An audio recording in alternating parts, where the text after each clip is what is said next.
From our Toronto studios, this is the Muslim News on Muslim Network TV.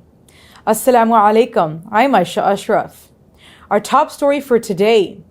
The Biden administration has provisionally approved a $680 million arms package to Israel. This package coincides with the ceasefire agreement between Israel and Hezbollah. It also contrasts the U.S.'s claims of pushing for a ceasefire in Gaza. The deal has been under consideration since September. It includes precision-guided munitions and aims to support Israel amidst ongoing regional conflicts. Critics say the approval contrasts Biden's peace efforts. They are raising questions about the U.S. stance as it continues substantial arms supplies to Israel. For months, attempts by Washington to broker a deal did not come to fruition. Critics accuse Washington of failing to exert its leverage of withholding billions of dollars in arms it provides to Israel.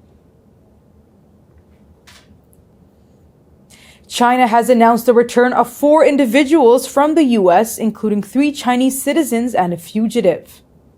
This comes a day after the White House confirmed the release of 3 U.S. citizens, Mark Swiden, Kai Li, and John Leung. The U.S. citizens had been imprisoned in China on charges ranging from drug offenses to espionage. The Chinese Foreign Ministry has criticized U.S. actions against its citizens. On the other hand, the Biden administration says it took years of diplomatic efforts to secure the Americans' release. Details about the returning Chinese nationals remain undisclosed, but the U.S. had classified the 3 Americans as wrongfully detained. The agreement marks a notable development in the U.S.-China relations. The release, occurring during the final days of the Biden administration, marks a significant diplomatic moment.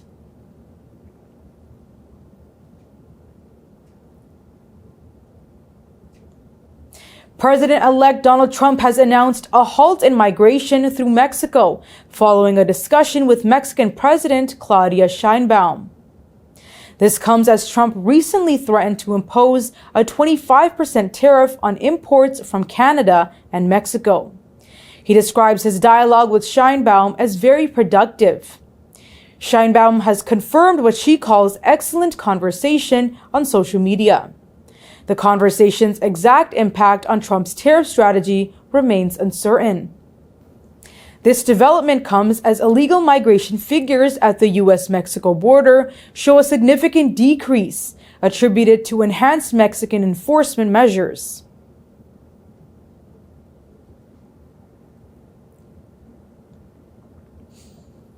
In related news, to counter President-elect Donald Trump's proposed 25% tariffs on imports from Mexico, Mexican President Sheinbaum intends to impose reciprocal tariffs.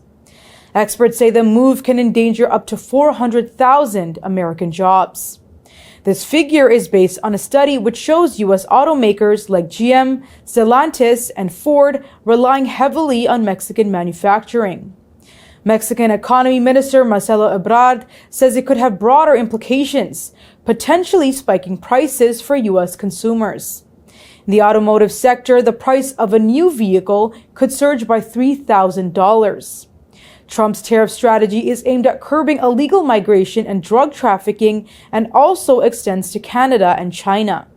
Trump's team argues the tariffs are necessary to protect American workers from foreign competition and market practices deemed unfair.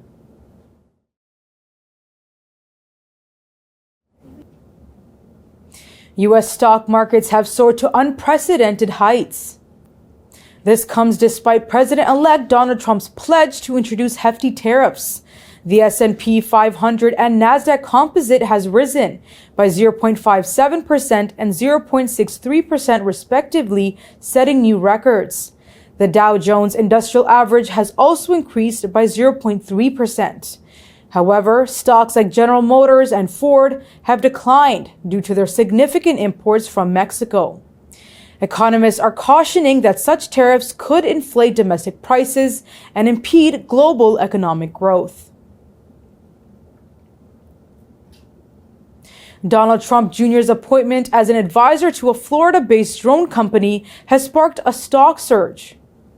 The company Unusual Machines says its share price doubled to $11.67 yesterday. The company has also revealed Trump Jr. is its second largest shareholder. CEO Alan Evans lauds Trump Jr.'s business acumen. Evans calls him a globally recognized leader. He says Trump Jr. has potential to revive American drone manufacturing. Trump Jr. is criticizing reliance on Chinese imports and pledging to support domestic jobs. His stance aligns with his father's on Chinese tariffs. This comes as Unusual Machines is heavily reliant on Chinese vendors.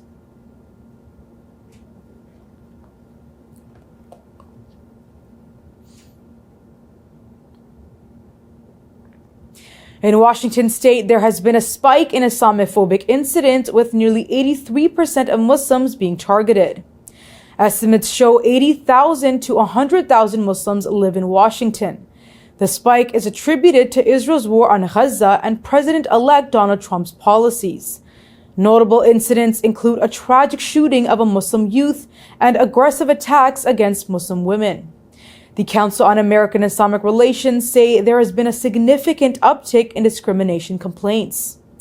Katie Walker, the communications director of CARE, says the last quarters of this and previous year have been the busiest years. Walker says there have been increasingly high reports of bias and hate and requests for help in navigating through these crises. As Trump's term approaches, the Muslim community fears increased discrimination under his administration. CARE says there is an urgent need for robust enforcement of anti-discrimination laws and inclusive policymaking.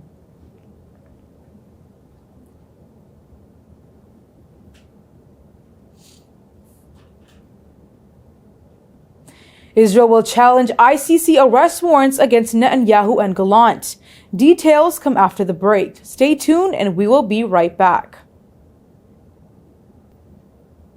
Israel will appeal against the International Criminal Court's arrest warrants for Prime Minister Benjamin Netanyahu and former Defense Minister Yoav Gallant. The two Israeli leaders are accused of war crimes and crimes against humanity in Gaza. The Israeli government vehemently denies these allegations. It questions the top court's jurisdiction and the legitimacy of the warrants. The ICC ruled in 2021 that it had jurisdiction over the occupied West Bank, East Jerusalem, and Gaza because Palestine is a member state of the court. The judges say they have found reasonable grounds to believe Netanyahu and Gallant bear criminal responsibility.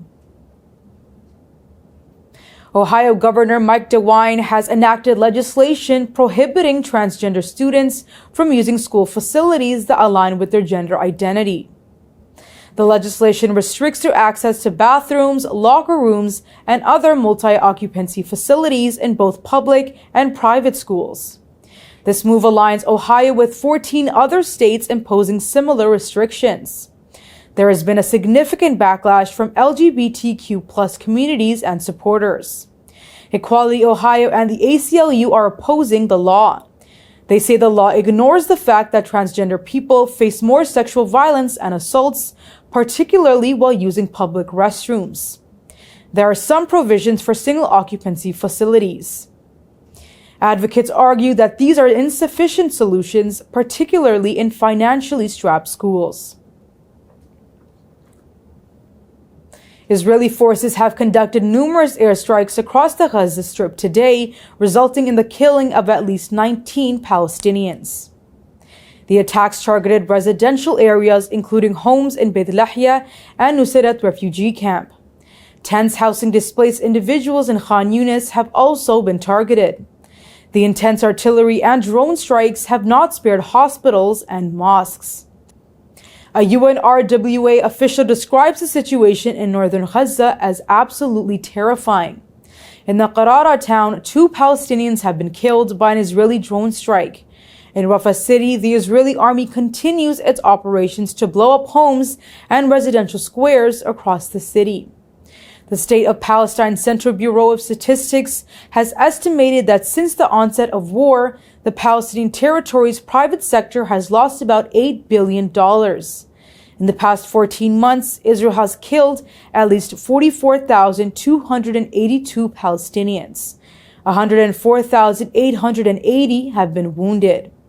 Last week, the International Criminal Court issued arrest warrants for Israeli Prime Minister Netanyahu and former Defense Minister Gallant for war crimes and crimes against humanity in Gaza. Israel also faces a genocide case at the International Court of Justice for its deadly war on Gaza. Media reports show on the first day of ceasefire between Israel and Hezbollah, 2 Lebanese citizens have been wounded by Israeli firing in Markaba. Israel's military has placed a nighttime curfew on southern Lebanon. It is warning people that traveling south of the Litani River is forbidden until 7 a.m. local time.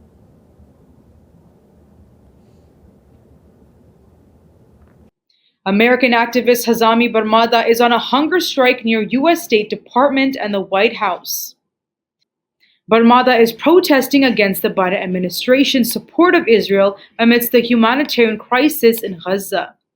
She accuses Secretary of State Antony Blinken of contravening U.S. and international laws by continuing arms shipments to Israel. Barmada says U.S. arms sales contribute to civilian casualties and child starvation in Gaza. She is criticizing the lack of initiative to address the genocide and says there is an urgency to act. Barmada is demanding sanctions against Israel for violating international norms. Maine has launched a lawsuit against top oil companies, including Exxon, Shell, and Chevron, accusing them of misleading the public about the climate impacts of fossil fuels. The state's Attorney General, Aaron Frey, claims these firms have concealed the severe consequences of fossil fuel use despite knowing the catastrophic potential. He says the companies are jeopardizing public health, Maine's economy, and its environment. This legal challenge is part of a broader trend with over 20 similar cases nationwide. The challenge seeks significant reparations for past and future climate-related damages. Maine joins a growing list of states demanding accountability for what they allege is a prolonged disinformation campaign by the oil corporations. The state says the disinformation helps protect profits at the expense of environmental integrity. A report from Oil Change International and Zero Carbon Analytics shows the number of climate cases against fossil fuel corporations has been growing since the 2015 Paris Climate Accords. United Kingdom's MP Tahir Ali has proposed a new law during Islamophobia Awareness Month to curb the desecration of religious texts. The proposed law will specifically target acts against the Holy Quran. Ali has cited a recent United Nations resolution condemning such acts. His proposal has stirred a national debate on the balance between combating hate and preserving freedom of speech. Labour leader Keir Starmer has cautiously supported condemning desecration. However, he has stopped short of endorsing specific legal measures. Tory veteran Sir David Davis is criticizing Starmer for not robustly defending the UK's long-standing principle of free speech, including the right to critique religion. Davis has voiced his concerns on social media. He says there could be a potential conflict between new hate crime laws and civil liberties. That's all from our Toronto studios. Thank you for watching Muslim News. We are a community channel dedicated to bringing you stories you can trust. Please like, share, and subscribe to our content. You can also comment to let us know what you think of our coverage. You can donate now by visiting muslimnetwork.tv/donate. Salam.